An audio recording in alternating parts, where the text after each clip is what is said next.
This is a connected car.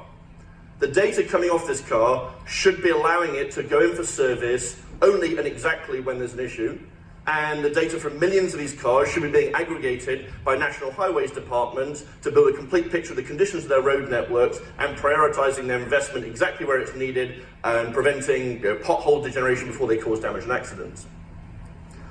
This is a smart factory. The information coming out of this factory should be allowing preventative maintenance to be happening far more efficient as happening today, and should be allowing operational digital twin models to be being updated in very close to real time to allow all sorts of process improvements and scenario planning. This is a connected aircraft. The information coming off this aircraft should be allowing airlines to spot degenerative failures in flight and have engineers and spare parts pre-positioned at the gate when the aircraft arrives and turn it around immediately, as opposed to having to take that aircraft out of service for 24 hours at the cost of hundreds of thousands of dollars. It should also, and this has been a hot topic recently, it should be allowing, in the case of an actual accident, a crash investigator to be processing the data that's come off in flight within minutes of the incident to work out if it affects other aircraft in the fleet, as opposed to having to wait weeks or months for the black box to be recovered. And my final example here, the connected cow. The information coming off this cow should be allowing farmers and vets to detect the early onset of disease before it spreads through a herd, and should be saving the lives of millions of cows and calves every year who die from preventable labour-related complications. Now, all of these have got that caveat wording should. In the vast majority of cases, this isn't happening. Why? From our perspective, there are two fundamental challenges that are preventing these sort of use cases, this sort of value becoming ubiquitous. The first one is all about data transportation. When we look at the edge, and obviously the edge has different definitions in each of those use cases, it looks something like this. The actual data that's being generated is happening at incredible rates. But we're trying to feed it through something like that. The ability to transport data from the edge is a ratio lower than the rate it's being generated in some industries by 10,000 to 1. You've got to pick one data point in 10,000 because all you have the capacity to transport. Some scenarios are better than others, but there is always a fundamental disconnect between the amount of data we're generating and the amount of data that we can transport. So what are the implications of that? Let's take a scenario where we've got 1,000 to 1. So we're only able to pull back 0.1% of the data. Well, data is all about decision making. Collecting data and not using it for decision making is by definition pointless. Every bit and byte of data we collect, we do with the view to making some sort of decision on the basis of it. So if we're only pulling 0.1% of that data, our ability to answer even basic questions is pretty limited. If I look into questions here, I can tell it's a dog, what species it is, what breed is wearing a collar. I stand zero chance of answering any of those questions using the 0.1% on the left. And this is the premise today. We have a customer in the connected car space. Their vehicle has over 1,000 sensors. They have only a tiny amount of bandwidth, so they're just pulling 10. With no intelligence at all. They're just saying, we can only get 1%, so we'll just pick that 10. So they're just selecting one very, very small area of the data. What we do with the Gallium technology is turn that on its head a little bit and saying, rather than collecting a subset of the data at very high accuracy, let's take a small accuracy hit, maybe 1 or 2%, so we guarantee 98 or 99% accuracy, but in exchange we can pull a far bigger overall percentage of the data set. So the image on the right here is a little bit blurry. We've sacrificed a little bit of accuracy, but I can still tell it's a dog, I can still tell what breed it is, I can still tell whether it's wearing a collar. Now, there are always people that say, but there are questions you can't answer. Tell me what colour eyes does it have? And that's true. There will always be questions that we can't answer using this, and we don't advocate throwing away the rest of the data. We say absolutely store that, but just dip into that remaining volume of data when you have a very specific question to answer. So to give you an idea of what this looks like, so we operate exclusively in the time series data set. So this is, you can call it IoT data, time series data, telemetry, there's various terms, but they all basically mean the same thing. If you can graph it and you've got time on the x-axis, it's time series data. So if we look at what can you do with 100 to 1 data reduction, this is 1%. If I've only got access to 1% or I can only transport 1% of my data, what can I do with it? So I've been doing this in some way, shape or form for 20 years, and for 20 years there has been the same answer. If I have more time series data to process, store or transport than I have bandwidth available or capacity available, what do? I downsample it. That's the answer everybody uses all the time.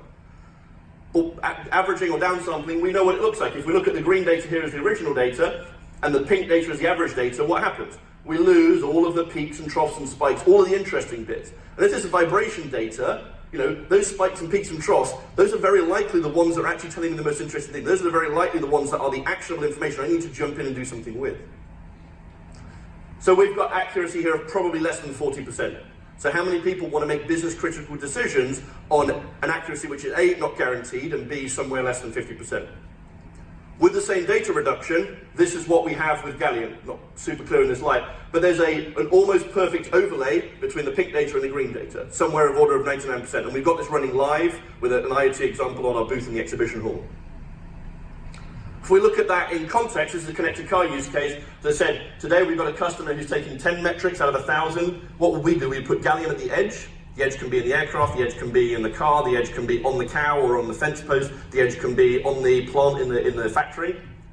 And we might take 1% of the volume representing 99% of the accuracy, store the remaining on board. We may still additionally need to, or occasionally need to dip into it, bring that back, and that allows all of our analytics, our machine learning and our AI that we're able to do, but we're now able to do it on all of the sensors from the car at 99% accuracy, as opposed to 10 sensors at 100% accuracy. So we're getting a huge amount more business value for the same cost. Or, looked at another way, to the shoestring point, we could say, well, maybe we want 50 sensors, but we actually want to reduce our bandwidth bill by 2 or 3 or 4 times. So there's obviously a trade-off between how much you want to bring back and the cost. This is pure software, so we can deploy it anywhere. We can deploy it in brownfield sites. And we, as I say, we store the remaining data locally for hookup. In the case of a car, it's when it comes in for service. In the case of an aircraft, it's when it goes in for maintenance or when it arrives at the gate. So I said there were 2 things that were holding all of these use cases back. The first one is that ability to transport data. Let's say you've solved that problem. The second problem is when you take this data from multiple sources, in a single place, it's volumetrically still very, very big. There's a huge amount of it. When we want to process analytics and we're doing it off thousands, tens of thousands, hundreds of thousands of devices, there's an enormous quantity of data. So I don't have the video here, we're playing this on our stand next door, but we take a very, very large data set and we process it twice. We process it at 100% accuracy, where a single analytical report, complex, but a single analytical report takes the best part of 2 hours. And we run the same analytical report at 99% accuracy, where it takes 9 seconds. So we've got analytical results for a user 700 times faster for less than 1% drop in accuracy. And if you look at it side by side, it's the same information. It's the same decision-making results. But why is that important? Well, the days of being able to make decisions on the output of a single report are gone. If that was the only problem, you say, right, I'll schedule it at 6 a.m. It'll be in my inbox as a PDF when I get there. That's what we did in the late 90s, and we solved this problem just with brute force. The problem is that one-off report is very rarely enough to answer the question.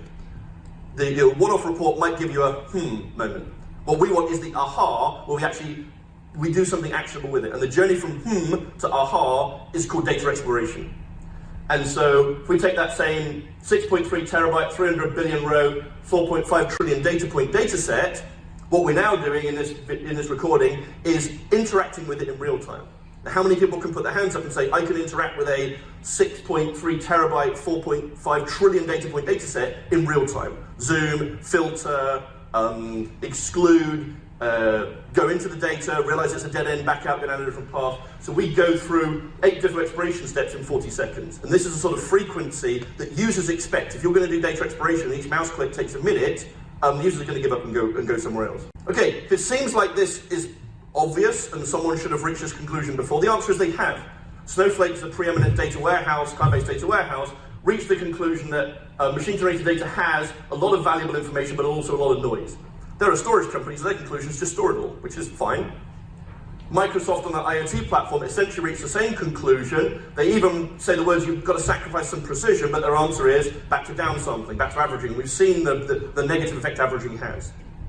So we agree with Snowflake and with Microsoft about the problem. We have a different solution and a different premise to that solution. So if I come back to this original assertion, 99% of your data is worthless, but which 99%? The answer is the data that is costing you an enormous amount to transport, an enormous amount to store, an enormous amount to process, and causing your users to wait 2 hours instead of 9 seconds, but is contributing nothing material to decision making. That's the 99% that's worthless, and that's the 99% that we focus on identifying and removing at source.